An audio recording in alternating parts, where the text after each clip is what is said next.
നമസ്കാരം. പഴയ കട്ടിലും കിടക്കയും വാതിലും ഒന്നും വാങ്ങിക്കരുത് ഞാൻ പല പ്രാവശ്യം പറഞ്ഞിട്ടുണ്ട്. ഞാനിവിടെ വന്നിരുന്ന് പറയുന്നതൊക്കെ വെറുതെ എന്തെങ്കിലും പറയല്ലല്ലോ. നമുക്ക് ചുറ്റുമുള്ള ജനങ്ങൾക്ക് അതൊരു വെറും വാർത്തയല്ല. നിങ്ങൾക്കതൊന്നും സംഭവിക്കാതിരിക്കട്ടെ എന്ന് പറയാനായിട്ടല്ലേ. ഒരാളൊരു വീട് മേടിച്ചു, അതെപ്പോഴും മേടിക്കും. പഴയ വീട് മേടിക്കരുതെന്ന് ഞാൻ പറയും. പഴയ വീട് മേടിച്ചാൽ 3 തലമുറ മുമ്പുള്ള ആധാരമെടുക്കണം. ആധാരമെടുത്ത് ഇത് ആരുടെ വസ്തുവാണെന്ന് ചിന്തിക്കണം, അത് നോക്കണം. പിന്നെ നല്ല ജ്യോതിഷ പണ്ഡിതന്മാർ, നന്നായി ജ്യോതിഷം പറയുന്നവരാണെങ്കിൽ ഈ വസ്തു സ്വമേധാ കിട്ടിയതാണോ, കഷ്ടപ്പെട്ടുണ്ടാക്കിയതാണോ, പിടിച്ചു പറിച്ചതാണോ, പലിശയ്ക്ക് കൊടുത്തപ്പോൾ ഉണ്ടായതാണോ, ഇതെല്ലാം ചിന്തിക്കണം. ഇതെല്ലാം ചിന്തിച്ചേ പറ്റൂ. കലിയുഗമാണ്, ശിക്ഷ കിട്ടും. എങ്ങനത്തെ ശിക്ഷ? രോഗദുരിതങ്ങളാൽ മൃത്യു, വംശത്തിന് നാശം, അവസാനകാലം ശരീരം എല്ലാം പൊട്ടി ഒലിച്ച് അവിടെ കിടക്കും. അപ്പോൾ അതുകൊണ്ട് അറിഞ്ഞുകൊണ്ട് ഇത്തരം അബദ്ധങ്ങളിലൊന്നും നമുക്ക് നേടാൻ പറ്റില്ല എന്നുള്ളതാണ്. കണ്ടില്ലേ, നമ്മൾ എന്താണ് നേടുന്നതെന്ന് എനിക്ക് മനസ്സിലാവുന്നില്ല. ഈ ശരീരം പോലും ഇവിടെ ഇട്ടിട്ട് പോകുന്നു. എപ്പോഴും ഞാൻ പറയുന്ന പോലെ രാവിലെ എഴുന്നേൽക്കുന്നു, പല്ല് തേക്കുന്നു, പ്രഭാത കർമ്മങ്ങളൊക്കെ ചെയ്യുന്നു, ഭക്ഷണം കഴിക്കുന്നു, പണം ഉണ്ടാക്കാനായിട്ട് മനുഷ്യനിങ്ങനെ ഓടുന്നു, കുറേ പണം ഉണ്ടാക്കുന്നു, കുറേ പണം പോകുന്നു, സംഘർഷങ്ങൾ ഉണ്ടാകുന്നു, മക്കളെ പഠിപ്പിക്കുന്നു, മക്കൾ തിരിഞ്ഞെന്ന് ചവിട്ടുന്നു, ചീത്ത പറയുന്നു, അവസാനം ഒന്നുമില്ലാതാകുന്നു, നിരാശപ്പെടുന്നു, ഡിപ്രഷന് മരുന്ന് കഴിക്കുന്നു. അവസാനം ജീവിതത്തിൻ്റെ സായാഹ്നങ്ങളിലെത്തുമ്പോൾ നമ്മൾ എന്ത് നേടിയെന്ന് തിരിഞ്ഞു നോക്കുമ്പോൾ മക്കളും ഇല്ല, ബന്ധുക്കളും ഇല്ല, നേടിയതുമില്ല, കുറേ രോഗദുരിതങ്ങൾ മാത്രം ബാക്കി വരും. ഇതാണല്ലോ ഈ കാലഘട്ടത്തിൻ്റെ ഒരു മനുഷ്യ ജീവിതത്തിൻ്റെ ഒരു റൊട്ടേഷൻ എന്ന് പറയുന്നത്. അങ്ങനെയാണല്ലോ. എനിക്ക് മനസ്സിലാവാത്ത ഒരു കാര്യമാണ്. എന്തായാലും എൻ്റെ അടുത്ത് വന്ന പുരുഷോത്തമൻ എന്ന് പറയുന്ന ഒരാൾ, പുരുഷോത്തമൻ വളരെ കണിശക്കാരനാണ്. ചിട്ടിക്കമ്പനി നടത്തുന്നു, ചിട്ടിയാണ് പ്രധാനം. മറ്റുള്ളവരുടെ നാട്ടും സ്ഥലമൊന്നും ഞാൻ പറയുന്നില്ല, പുരുഷോത്തമൻ്റെ പേര് പറയാതിരിക്കാൻ പറ്റാത്തത് കൊണ്ടാണ്. കണ്ടാൽ അദ്ദേഹത്തിന് ചെറിയ 2 മീശ, ഇങ്ങനെ ചെറിയ ഒരു മീശ, നൂല് പോലുള്ള മീശ, മൂക്കിന് ഇത്തിരി വലിപ്പമുണ്ട്. മൂക്കിന് വലിപ്പമുള്ളവരെ കുറിച്ചുള്ള ഒരു ലക്ഷണശാസ്ത്രത്തിൽ ചില വിഷയങ്ങളുണ്ട്, അത് ഞാനിവിടെ പറയുന്നില്ല. നമ്മൾ ചെന്ന് കണ്ണാടിയുടെ മുമ്പിൽ നോക്കി മൂക്കൊക്കെ പൊക്കി നോക്കിയാലൊന്നും നമുക്ക് ലക്ഷണം മാറത്തില്ല. ഒരാൾ ജനിക്കുന്നത്, ഒരാൾ ഇങ്ങനെ ജനിച്ചു പോകുന്നത് അയാളെ കുറ്റം കൊണ്ടല്ല. അല്ലേ, സുന്ദരനായ ഒരാൾ ജനിക്കുന്നതും എൻ്റെ കൂടെ ഞാൻ ഒരു പരസ്യ കമ്പനി നടത്തിയപ്പോൾ അവിടെ ഒരാളുണ്ടായിരുന്നു. അയാൾ ആര് വന്നാലും അവൻ്റെ മുഖം കണ്ടില്ലേ, അവൻ എങ്ങനെ എല്ലാവരെയും കുറ്റപ്പെടുത്തും. ആ കുറ്റപ്പെടുത്തിയ ആൾ, നമ്മൾ ഒരാളെ കുറ്റപ്പെടുത്തുമ്പോഴാണ് അവൻ്റെ മുഖം അങ്ങനെ, കാലിങ്ങനെ, അവൻ നടക്കുന്ന കണ്ടില്ലേ. ഇപ്പോൾ അദ്ദേഹത്തിൻ്റെ ഒരു വശത്തിനെന്തോ ചെറിയ പ്രശ്നമായിട്ട് ബുദ്ധിമുട്ട്. ഞാൻ പലപ്പോഴും പറഞ്ഞിട്ടുണ്ട് അയാളോട്, അങ്ങനെ പറയരുത് നമ്മൾ ഒരാളെക്കുറിച്ച്. ഒരാൾ ഇങ്ങനെ ചിരിക്കുന്നത്, സുനിൽ പരമേശ്വരൻ, കാന്തല്ലൂർ സ്വാമി പണ്ട് എങ്ങനെയായിരുന്നു, ഇപ്പോൾ അതാ ഇങ്ങനെ ആയത്, ഇപ്പോൾ താടിയൊക്കെ വളർത്തി ഇങ്ങനെ ആയത്, പിന്നെ അത് കഴിഞ്ഞ് അംഗവൈകല്യം ഉണ്ടാകുന്നത്, മനസ്സിൻ്റെ വൈകല്യം, പുറത്ത് കാണാത്ത സുന്ദരമായിട്ടുള്ള മുഖങ്ങൾ. ചില നമുക്കറിയില്ലേ, ചില വലിയ നടന്മാരൊക്കെ ഉണ്ട്, വൈകല്യമാണ് മനസ്സ് മുഴുവൻ, പക്ഷെ സുന്ദരമായ മുഖം ഈശ്വരൻ കൊടുക്കും. പക്ഷെ അതിൻ്റെ ഓരോ അവസ്ഥകൾ കഴിയുമ്പോൾ, ഞാൻ അങ്ങനെ അല്ലാത്ത നസീർ സാറിനെ മാത്രമേ കണ്ടിട്ടുള്ളൂ. മനുഷ്യനോട് ഇത്രയും സ്നേഹമുണ്ടായിരുന്ന ഒരാൾ. അദ്ദേഹത്തിൻ്റെ പിന്നെ ശവകുടീരം, ചിറയൻകീഴ് വീടും ആ വീട്ടിൽ അദ്ദേഹത്തിൻ്റെ അടക്കം ചെയ്ത സ്ഥലമൊക്കെ കാട് കയറി കിടക്കുന്ന കണ്ടപ്പോൾ വളരെ ദുഃഖം തോന്നി. ഞാനൊരു പ്രോഗ്രാം ചെയ്തിരുന്നു അതിനെക്കുറിച്ചൊക്കെ. നസീർ സാറിൻ്റെ അവസാന കാലത്ത് ഞാൻ 2 പ്രാവശ്യം അദ്ദേഹത്തിനെ കണ്ടിട്ടുണ്ടായിരുന്നുള്ളൂ. അതൊക്കെ എൻ്റെ ഒരു സ്വകാര്യതയായിട്ട്. വലിയ മനുഷ്യനായിരുന്നു, വലിയ നല്ല മനുഷ്യനായിരുന്നു. പിന്നെ നെടുമുടി വേണുചേട്ടൻ ഒരു ദിവസം എന്നോട് പറഞ്ഞു, ഈ അവസാന കാലത്ത് കോൺഗ്രസ്സിൽ ചേരാനായിട്ട് ഭയങ്കര ആഗ്രഹമായിരുന്നു. അങ്ങനെ ഡൽഹിയിൽ എന്തോ ഒരു കാര്യത്തിന് നെടുമുടി വേണുചേട്ടൻ ചെന്നപ്പോൾ നസീർ സാറ്, പിന്നെ അന്ന് കോൺഗ്രസ് ആണല്ലോ ഇവിടെ ഏറ്റവും കൂടുതൽ ശക്തിയായിട്ട് ഭാരതം ഭരിച്ചുകൊണ്ടിരുന്നത്, ഇന്ത്യ ഭരിച്ചുകൊണ്ടിരിക്കുന്ന പാർട്ടിയാണല്ലോ. അദ്ദേഹം ഒരു മരത്തണലിൽ ഇങ്ങനെ നിൽക്കുന്നു. അപ്പോൾ വേണുചേട്ടൻ ഇങ്ങനെ കടന്നു പോകുമ്പോൾ നസീർ സാർ ഇങ്ങനെ നിൽക്കുവാണ്. അത്ഭുതപ്പെട്ടു പോയി. സാറെന്താ ഇവിടെ എന്ന് ചോദിച്ചു. എന്നോട് പറഞ്ഞതാണ് വേണുചേട്ടൻ, അദ്ദേഹം ഇല്ല ഇന്നിവിടെ, ഇന്നല്ല ഈ ലോകത്തിൽ പോയി അദ്ദേഹം ഇല്ല വേണുചേട്ടൻ. ഞാനിവിടെ ഭയങ്കര മാനസിക അടുപ്പം ഉണ്ടായിരുന്ന ഒരാളാണ്. എൻ്റെ കപട സന്യാസിയുടെ ആത്മകഥയ്ക്ക് അവതാരിക എഴുതിയിട്ട് ആ കപട സന്യാസിയുടെ ആത്മകഥ എന്ന് പേര് മാറ്റണം എന്ന് പറഞ്ഞ ആളാണ്. അപ്പോൾ സാറ് പറഞ്ഞില്ല, ഞാൻ തലൈക്കുന്ന് ബഷീർ, അദ്ദേഹം കോൺഗ്രസുമായിട്ട് ബന്ധപ്പെട്ട ചിറയൻകീഴൊന്ന് മത്സരിക്കാൻ, രാഷ്ട്രീയത്തിലേക്ക് പ്രവേശിക്കാനായിട്ട് ഉള്ള ഒരു ആഗ്രഹത്തോടു കൂടി വന്ന് നിന്നതാണ്. അദ്ദേഹത്തിന് അത് കഴിഞ്ഞില്ല. ഞാൻ പറഞ്ഞില്ലേ, നസീർ സാറിനെ പോലെ നിത്യയൗവനം കാത്തു സൂക്ഷിച്ചിരുന്ന, ഞങ്ങളുടെയൊക്കെ കാലത്ത്, ചെറുപ്പകാലത്തും യൗവനാവസ്ഥയിലുമൊക്കെ ആരാധനയോട് നോക്കിക്കണ്ടിരുന്ന, ഒരു നോക്ക് കാണാൻ കാത്തുനിന്നിരുന്ന, അദ്ദേഹത്തിൻ്റെ സിനിമകൾക്ക് വേണ്ടിയിട്ട് കാത്തു നിന്നിരുന്ന ഒരു കാലം. അദ്ദേഹം ആ ഒരു കാലഘട്ടം കഴിഞ്ഞപ്പോഴത്തേക്ക് രാഷ്ട്രീയത്തിലേക്ക് സിനിമയുടെയൊക്കെ കാലഘട്ടം അവസാനിച്ച് കഴിഞ്ഞപ്പോൾ അദ്ദേഹത്തിൻ്റെ ഏറ്റവും വലിയ ആഗ്രഹമായിരുന്നു മമ്മൂട്ടിയെ വെച്ചൊരു സിനിമ ചെയ്യണമെന്ന്. അത് പുരുഷനാലപ്പുഴ എന്ന് പറയുന്ന അദ്ദേഹത്തിൻ്റെ ഒരു സുഹൃത്തുണ്ടായിരുന്നു. അദ്ദേഹം പറഞ്ഞിട്ടുണ്ട്, എന്നോട് പറഞ്ഞിട്ടുണ്ട്, വലിയ ആഗ്രഹമായിരുന്നു മമ്മൂട്ടിയെ വെച്ചൊരു സിനിമ ചെയ്യണമെന്ന്. നസീർ സാറിന് വലിയ ആഗ്രഹമായിരുന്നു. പല പ്രാവശ്യം പുരുഷനാലപ്പുഴ മമ്മൂട്ടിയെ സമീപിച്ചിട്ടുണ്ട് ഒരു ഡേറ്റ് കിട്ടണമെന്ന് പറഞ്ഞിട്ട്. മമ്മൂട്ടി എന്ത് കാരണങ്ങൾ കൊണ്ടോ അദ്ദേഹത്തിന് അത് കൊടുക്കാൻ കഴിഞ്ഞിട്ടില്ല. ഒന്ന് ആലോചിക്കണം, 2 കാലഘട്ടമാണ്. അപ്പോൾ എല്ലാ മനുഷ്യനും ഉയർച്ചയും താഴ്ചയും ഒക്കെ ഉണ്ട്, എല്ലാവർക്കും ഉണ്ട്. നമ്മളാരും സ്ഥായിയായി ഇത്രയും വർഷം നിൽക്കും എന്നൊന്നും പറയാൻ പറ്റില്ല. മനുഷ്യൻ്റെ ദുഃഖങ്ങൾ കൊണ്ട് മൂടിപ്പുതഞ്ഞതാണ് ജീവിതം. ദുഃഖങ്ങളേ ഉള്ളൂ. സുഖം എന്ന് പറയുന്നതിനെക്കുറിച്ച് എനിക്കറിഞ്ഞൂടാ. സുഖം എന്ന് പറയുന്ന അവസ്ഥയെക്കുറിച്ച് ഞാൻ എപ്പോഴും പറയാം, ജഡാവസ്ഥയിൽ കിടക്കുമ്പോൾ ആണ് നമുക്ക് സുഖം ഉണ്ടാകുക. ഒന്നിനെക്കുറിച്ചും അറിയണ്ട, അതാണ് സുഖം. ഒന്നും അറിയണ്ട, അല്ലേ? ഒരു വേദനകളും നമ്മൾ അറിയണ്ട. പരസ്പരം ആഭിചാരം ചെയ്യുന്നവർ, പരസ്പരം കൊടും ശത്രുക്കളെ പോലെ പെരുമാറുന്നവർ, ഇതാണ് ലോകം. ഞാനിത് പറഞ്ഞു എന്നുള്ളതേ ഉള്ളൂ. അപ്പോഴാണ് ഞാൻ ഈ ചെറിയ മീശയൊക്കെ ആയിട്ട് ബാഗൊക്കെ ആയിട്ട് ചിട്ടി നടത്തി സ്വർണം നടത്തി. അദ്ദേഹത്തിൻ്റെ ഒരു കാര്യം എന്ന് പറഞ്ഞാൽ അദ്ദേഹം വീട് മുഴുവൻ ക്യാമറയാണ്, കോടിക്കണക്കിന് രൂപയുടെ സ്വത്തുണ്ട്, 4 പെൺമക്കളുണ്ട്, ഒരു മകനുമുണ്ട്. അപ്പോൾ അദ്ദേഹം എന്നോട് സംസാരിക്കുമ്പോൾ പറയുന്നത്, ഞാൻ വളരെ ബുദ്ധിമുട്ടിയാണ് സ്വാമി ജീവിതത്തിലെല്ലാം ഉണ്ടാക്കിയത്. ഇപ്പോൾ എനിക്ക് ഇത്രയും കോടികളുടെ സ്വത്തുണ്ട്. എല്ലാം പണത്തിനെ ബേസ് ചെയ്തേ പറയുള്ളൂ. ഞാൻ അവിടെ എനിക്ക് ഇത്ര കോടിയുടെ സ്വത്ത്, ഇവിടെ ഇത്ര കോടിയുടെ സ്വത്ത്, ഇവിടെ എത്ര കോടിയുടെ സ്വത്ത്. അപ്പം ഞാൻ ചോദിക്കും, ഒരു നല്ല മുണ്ട് ഉടുത്തൂടെ പുരുഷോത്തമന്? ഈ അഴുക്കില്ലാത്തൊരു മുണ്ട്, അതിപ്പോൾ ഞാൻ എങ്ങടുത്ത് കൊടുത്തുണ്ട് മൂണ്ട്. ഇപ്പോഴും പഴയ ഒരു സൈക്കിളുണ്ട്, സ്കൂട്ടറുണ്ട്, കോടിക്കണക്കിന് സ്വത്തുണ്ട്. കേരളത്തിൻ്റെ വിവിധ ഭാഗങ്ങളിൽ എന്തൊക്കെയുണ്ടെന്ന് പുള്ളിക്ക് തന്നെ അറിഞ്ഞുകൂടാ. അപ്പോൾ അങ്ങനെ ഉള്ള ഒരാൾ നമ്മുടെ അടുത്ത് വന്നിരിക്കുന്നു. എന്താണ്? അദ്ദേഹം ഒരു വീട് മേടിച്ചു. ഈ സ്വത്തുക്കളെല്ലാം പലയിടത്തുള്ളപ്പോഴാണ് ആ വീടിനകത്ത് ഇദ്ദേഹം ഒരു കട്ടിൽ മേടിച്ചു. ഈ കട്ടിൽ മേടിച്ചത് എൻ്റെ അടുത്ത് പറഞ്ഞു, ഇതായി ഇങ്ങനെ രാജകുടുംബവുമായിട്ട് ബന്ധപ്പെട്ടൊരു കട്ടിലുണ്ടായിരുന്നു സ്വാമി, രാജാക്കന്മാർ കിടന്നതാണ്. എൻ്റെ അമ്മ എനിക്ക് ഒരു നേരത്തിൻ്റെ ആഹാരം തരാൻ വഴിയില്ലാതെ രാത്രി ഇരുട്ടത്തിറങ്ങിപ്പോയി അപ്പുറത്തെ വീട്ടിൽ ഒരാളുടെ മരിച്ചിരി പിഴുതെടുത്തപ്പോൾ പാമ്പ് കുത്തി മരണപ്പെട്ട ആളാണ്. എന്ന് ആലോചിക്കണം. രാവിലെ അമ്മയെ കാണാതെ വിശന്ന് തളർന്ന് കിടന്നുറങ്ങി രാവിലെ നോക്കുമ്പോൾ ചീനി പുഴുങ്ങുന്ന സ്ഥലത്ത് അമ്മ മരിച്ചു കിടക്കുന്നതാണ് കാണുന്നത്, പാമ്പ് കുത്തി. അങ്ങനെ പിന്നെ അലഞ്ഞു. സ്വാമിക്കറിയാമോ, ഞാൻ എൻ്റെ വീട്ടിലതാ ഇന്നയാളുടെ വീട്ടിൽ പശുവിന് കാടി കലക്കാൻ പോയിരിക്കുമ്പോൾ പശുവിന് കൊടുക്കുന്ന കാടി വെള്ളം ഗ്ലാസ്സിനെടുത്ത് മാറ്റി വെച്ചിട്ട് അത് കുടിച്ച് വിശപ്പടക്കി വളർന്നു വന്നവനാണ് ഞാൻ. എന്നിട്ട് ഞാനൊരു കല്യാണം കഴിച്ചു. വളർന്നപ്പോൾ അവൾക്കെന്നെ മനസ്സിലാവുന്നില്ല, മക്കൾക്കെന്നെ മനസ്സിലാവുന്നില്ല.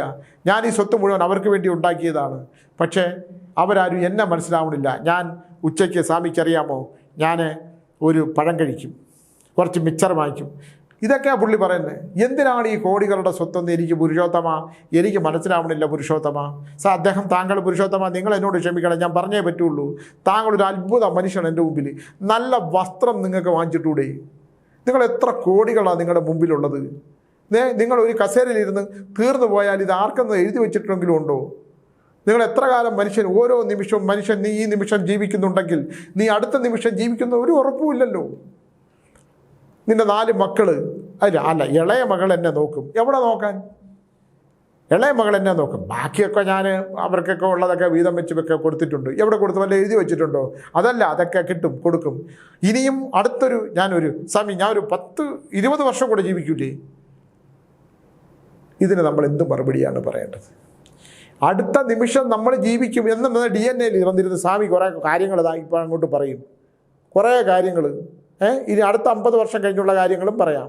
ഇതൊക്കെ സംഭവിക്കുമെന്നും പറയാം. നമുക്കെന്ത് സംഭവിക്കും? നമുക്ക് ഒരു ഉറപ്പുമില്ല.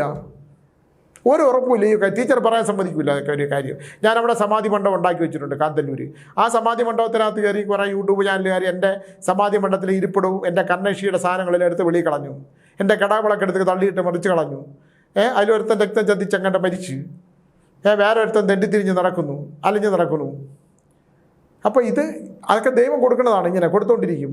നമുക്കെന്ത് ചെയ്യാൻ പറ്റും? തല്ലുമെന്നും കൊല്ലുമെന്നും. എന്ത് കൊല്ലാൻ? ഇന്നലെ ഞാൻ കഴിഞ്ഞ ദിവസം ഒരു വീഡിയോ പറഞ്ഞില്ലേ, ഒരു പെണ്ണിനെ കല്യാണം കഴിക്കുമെന്ന് പറഞ്ഞുകൊണ്ട് തന്നെ പിച്ചാത്തി മുനയിൽ നിർത്തും. ശരി, മരിച്ചാൽ ശവകുടീരം, അടക്കം ചെയ്യാൻ ശവകുടീരം ഉണ്ടാക്കി വെച്ച് അതിനകത്തിരുന്ന് ജപിക്കുന്ന എനിക്കെന്തിരിക്കും പിച്ചാത്തിപ്പനി. അങ്ങനെ നട്ടലിലും തന്തയിലുള്ള ഒരുത്തം വന്ന് ഒരു കുത്തുകുത്തിയാൽ നിവർന്ന് നിന്നു കൊടുക്കാൻ തന്നെയാണ് നിൽക്കുന്നത്. പേടിച്ചോടും പോലീസിൽ കൊണ്ട് പരാതി കൊടുക്കും. അത്തരം പരിപാടികളൊന്നുമില്ല. അങ്ങനെ വന്നൊരുത്തൻ തീർക്കുന്നുണ്ടെങ്കിൽ അവനൊരു ഷേക്കാൻഡ് കൊടുത്തിട്ട് നിവർന്ന് നിന്ന് കൊടുക്കാൻ തന്നെയാണ് ആഗ്രഹവും. അതാണ് നമ്മളെ ചതിച്ചവന്മാരൊക്കെ ഉണ്ട്, നമ്മളെ കേസ് ചതിച്ചവന്മാരുണ്ട്, വക്കീലന്മാരും ഒക്കെ ഉണ്ട്.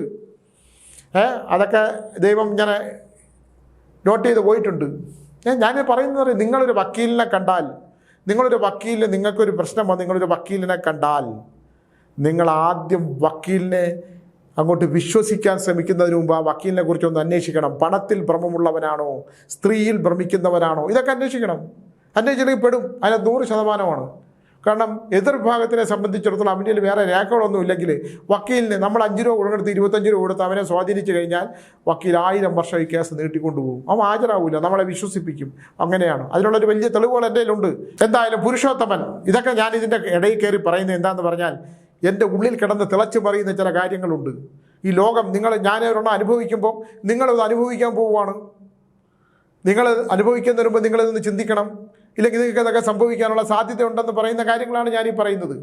എന്താണ് വക്കീലിൻ്റെ കാര്യം പറഞ്ഞാൽ, നമുക്കൊരു പ്രശ്നമുണ്ടായി, രണ്ടുപേരും തമ്മിൽ വഴക്കുണ്ടായി, കേസായി, കോടതിയായി, പ്രശ്നങ്ങളായി. കോടതിയിൽ പോകുന്നതിന് മുമ്പ് നല്ല വക്കീലിനെ കാണുന്നുണ്ടെങ്കിൽ വക്കീൽ ചതിക്കുമോ, ചതിക്കുന്ന വക്കീലാണോ നോക്കണം. കാരണം ചതിക്കുന്ന വക്കീലന്മാരുണ്ട്. ഒരിക്കലും ചതിക്കാത്ത സത്യസന്ധന്മാരായ, ക്രിമിനൽ കേസെടുക്കാതെ സിവിൽ കേസ് മാത്രം ബാധിക്കുന്നവരുണ്ട്. എൻ്റെ അടുത്ത് കഴിഞ്ഞ ദിവസം വന്നൊരു പെൺകുട്ടി പറഞ്ഞതുപോലെ വിവാഹമോചന കേസിന് ഭർത്താവുമായിട്ട് ഭീകര പ്രശ്നമുണ്ട്. ഭർത്താവ് കൊടുക്കേണ്ട പൈസ മാസം തോറും അയച്ചു കൊടുക്കേണ്ട പൈസ വെച്ചിട്ട് ഈ സ്ത്രീയെ പരമാവധി ദ്രോഹിക്കുകയാണ്.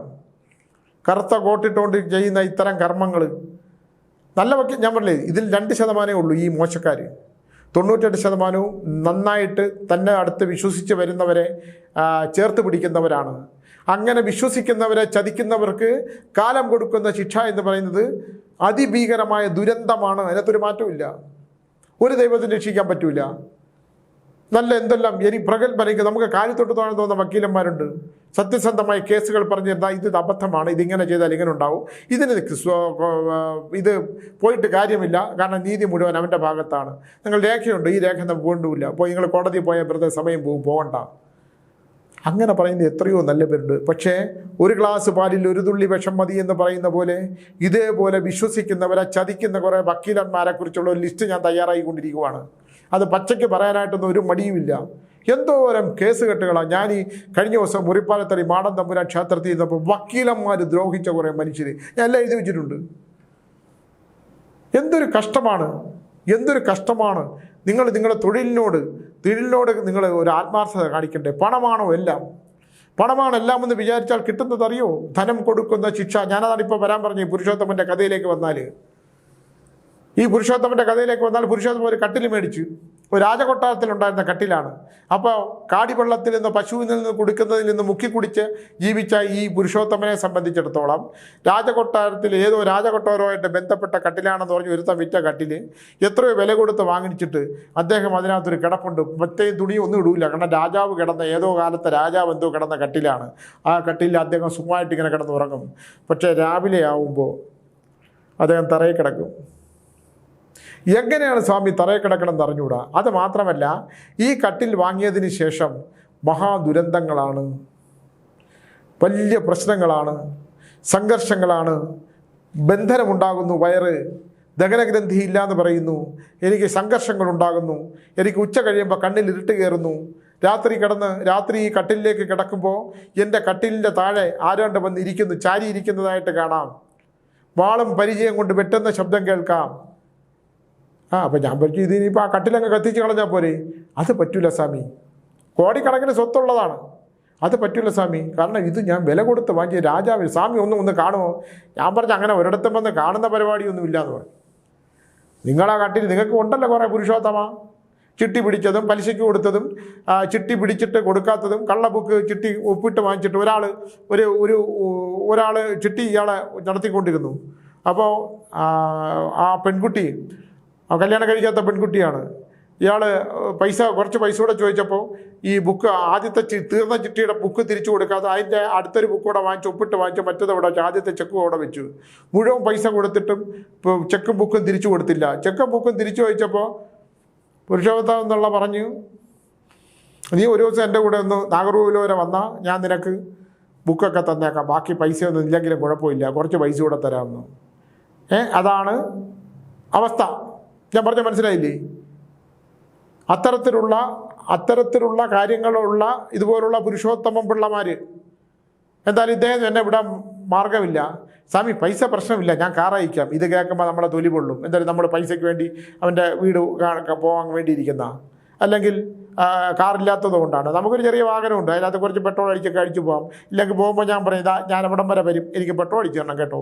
കാരണം നമ്മൾ കാശൊന്നും ഉണ്ടാക്കി കെട്ടിപ്പിടിച്ചുകൊണ്ടിരിക്കണില്ല, ഉള്ളതൊക്കെ കൊണ്ട് ഞാനും ടീച്ചറൂടെ ജീവിച്ചുകൊണ്ടിരിക്കുകയാണ്. പുസ്തകം വിൽക്കണ വരുമാനമേ ഉള്ളൂ. പൂജ ചെയ്താൽ പൈസയാവും. അതൊന്നും നമുക്ക് എടുത്തുകൊണ്ടൊന്ന് സ്വകാര്യ കാര്യത്തിന് ഉപയോഗിക്കാൻ പറ്റുന്നതുമല്ല. അതൊക്കെ ഞാൻ പച്ചയ്ക്ക് പറയുന്ന ആൾക്കാർ തന്നെയാണ്. ഈ മാസമാണെങ്കിൽ പിന്നെ മുറിപ്പാലത്തടിയിൽ തിരക്ക് കൂടിയിട്ട് 7-ാം തീയതി മുതൽ ഞാൻ 13-ാം തീയതി വരെ വെച്ചിട്ടുണ്ട്. 1 മണി വരെ നോക്കുകയുള്ളൂ, 20 പേരെ നോക്കുകയുള്ളൂ. ആ ക്ഷേത്രം കിടക്കണ കിടപ്പ് കണ്ടില്ലേ? ഒരുപാട് പേര് വരും. ബുക്ക് ചെയ്യുന്നവരൊന്നുമല്ല, അല്ലാതെ ഒരുപാട് പേര് പറയും, പരിഹാരങ്ങൾ പറഞ്ഞു കൊടുക്കും. തലക്കവേരി പോയി കുളിച്ച് വിധി മാറ്റാൻ പറയും, സർപ്പസംസ്കാര പൂജ ചെയ്യാൻ പറയും, തിരുവണ്ണാമലയിൽ പോയി നടക്കാൻ പറയും, ഇങ്ങനെയൊക്കെ പറയും. അപ്പോൾ ഞാൻ ഇങ്ങനെ അടുത്ത് പറഞ്ഞു, നമ്മുടെ പുരുഷോത്തമൻ പിള്ളയുടെ അടുത്ത് ഞാൻ പറഞ്ഞൊരു കാര്യം, താങ്കളൊരു കാര്യം ചെയ്യൂ, സ്വത്തെല്ലാം വീതം വെച്ച് എല്ലാവർക്കും ഒക്കെ കൊടുക്കൂ. അത് ഞാൻ കൊടുക്കൂല. അതെന്താ? അത് എൻ്റെ 2ാമത്തെ മോള് അവൾക്ക് ഇഷ്ടമുള്ള ഒരുത്തൻ്റെ കൂടെ പോയി ജീവിച്ചു. അവൻ എൻ്റെ ജാതിയല്ല. അവൻ കിടന്ന് അവൾ മുട്ടിട്ടെഴണത് എനിക്ക് കാണണം. കാരണം എൻ്റെ വാക്ക് ധിക്കരിച്ച് പോയതാണ്. 2ാമത്തെ അവളെങ്ങാണ്ട് ഇയാളെ ലാളിച്ച് സ്നേഹിച്ച് നിൽപ്പുണ്ട്. അവൾ കല്യാണം കഴിക്കൂല, അവൾക്കില്ലാത്ത അവിഹിത ബന്ധമൊന്നുമില്ല. പക്ഷേ ഇയാൾ വിചാരിച്ചേക്കണം ഇയാളെ നോക്കാം. ആരും നോക്കിയില്ലെങ്കിൽ അവളെങ്കിലും നോക്കും. പിന്നെ ഞാൻ കിട്ടിയവൾ അവളൊട്ടും ശരിയല്ല. അവൾ ശരിയല്ലാത്തതുകൊണ്ട് ഞാൻ വെള്ളം ക്യാമറ വെച്ചിട്ടുണ്ട്. എൻ്റെ മൊബൈൽ ഇങ്ങനെ നോക്കിയാൽ മതി, അവൾ എവിടെ പോകണം, ബാത്റൂമിൽ പോകണ വരെ ഇതിനകത്ത് കാണാം. ഇവനൊക്കെ എന്തിനാണ് ഈ പൈസ? ഇനി ഈ വാങ്ങിച്ചുകൊണ്ടിട്ട കട്ടിലിൽ ഇയാൾ ആരെങ്കിലും കഴുത്തികരിച്ച് കൊന്നാലുള്ള അവസ്ഥ. പ്രേതബാധയുള്ള കട്ടിലാണ്. ആ കട്ടിലിൽ കിടന്ന് വളരെ കാലം, ഞാൻ അതിൻ്റെ കംപ്ലീറ്റ് ലക്ഷണം എടുത്താണ്. വളരെ കാലം 3-4 തലമുറകളായിട്ട് ആ കട്ടിലിൽ കിടന്ന് മരിച്ച അവകാശികൾ, അനന്തരാവകാശികൾ ഓരോരുത്തരും തന്നെ അന്നത്തെ കാലത്ത് തന്ത്രമാന്ത്രികം ചെയ്തിട്ടുള്ള അതിലെ തകിട് ഘടിപ്പിച്ചിട്ടുണ്ട്. അതിൻ്റെ അടിവശത്ത് ഘടിപ്പിച്ച് അതിനകത്തിട്ട് ഒരു കൊലപാതകം നടത്തിയിട്ടുണ്ട്. അത് ഈ പ്രമാണങ്ങൾ അങ്ങോട്ടും ഇങ്ങോട്ടും പ്രമാണം എഴുതി വയ്ക്കുമ്പം ഒരു സ്ത്രീയുടെ കയ്യൊപ്പ് വേണം ബോധമില്ലാത്ത സമയത്ത്. പക്ഷേ ഇവർ ഒപ്പിടാൻ സമയത്ത് ഈ സ്ത്രീക്ക് ബോധം വരികയാണ്. അയ്യോ നീ ഇന്നയാളല്ലേ, ഞാൻ നിനക്ക് സ്വത്ത് തരില്ല എന്ന് പറഞ്ഞപ്പോൾ അവർ കൊന്നുകളഞ്ഞു. അത് ബാധാദോഷം ഉണ്ടായി, പ്രശ്നം ഉണ്ടായിട്ട് ഈ കട്ടിലിൻ്റെ ഇതിൻ്റെ അടിത്തട്ടിൽ തകിട് ചുരുട്ടി ചെയ്ത് ഇതിനകത്ത് ഡ്രില്ല് ചെയ്ത് കയറ്റി അടച്ചിട്ടുണ്ട്. ആ പ്രേതബന്ധം ഇതിനകത്തുണ്ട്. നിങ്ങൾ വിശ്വസിച്ചാലും ഇല്ലെങ്കിലും ഞാൻ കിടക്കാൻ പറ്റൂല. അപ്പം ഞാൻ ഇദ്ദേഹത്തിനോട് ചോദിച്ചു, രാത്രിയാവുമ്പം ഇങ്ങനെ ഒരു സ്ത്രീയുടെ അലർച്ചയുടെ ശബ്ദം കേൾക്കുന്നില്ലേ? കേൾക്കും. പിന്നെ ആരോട് താഴെ എന്ന് പറഞ്ഞാൽ ഈ സ്ത്രീയെ കൊന്നിട്ട് കട്ടിലിനോട് ചേർത്ത് കെട്ടി ഈ കട്ടിലിൻ്റെ കാലിൽ കടഞ്ഞെടുത്ത കട്ടിലിൽ കാലാണ്. എന്തായാലും ഞാൻ ഈ കഥയുടെ ഒരു ക്ലൈമാക്സിക്ക് പറയാം. ഞാൻ ഈ കട്ടിലൊന്ന് കണ്ടു. ഞാൻ ഈ കാര്യങ്ങളെല്ലാം പുരുഷോത്തമൻ പിള്ളയെ കാണിച്ചു കൊടുത്തു. പുരുഷോത്തമൻ പറഞ്ഞു, ഈ കട്ടിലങ്ങ് അപ്പോഴും പുള്ളിക്ക് ആ കട്ടിലിനോടുള്ള ഒന്ന് ആലോചിച്ച് നോക്കണം. ഈ തകിടും ഇതിനോട്ടൊക്കെ ഉള്ള ഇതൊക്കെ പറഞ്ഞപ്പോഴും ഇതൊക്കെ ഒന്ന് പൂജിച്ച് അങ്ങനെ തന്നാൽ പോരെ സ്വാമി, സാധനം എന്തെങ്കിലും ചെയ്തു തരണം സ്വാമി, ഇതിപ്പോൾ കളയണ്ട. പിശുക്കെന്ന് പറഞ്ഞാൽ പണത്തിനോടുള്ള അമിതമായ ഭ്രാന്തി.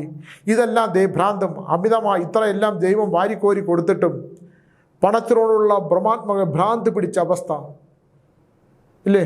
നമ്മളൊരു ഒരു ഇംഗ്ലീഷ് പടം ഞാൻ പണ്ട് കണ്ടിട്ടുണ്ട്. അതിനകത്ത് ഈ തുരങ്കത്തിനകത്ത് കയറുമ്പോൾ മുഴുവൻ സ്വർണ്ണമാണ്, മുഴുവൻ സ്വർണ്ണത്തിനകത്ത് ഇത്ര നേരം കഴിഞ്ഞ് പുറത്തിറങ്ങിയില്ലെങ്കിൽ ഗുഹ അടഞ്ഞു പോകും.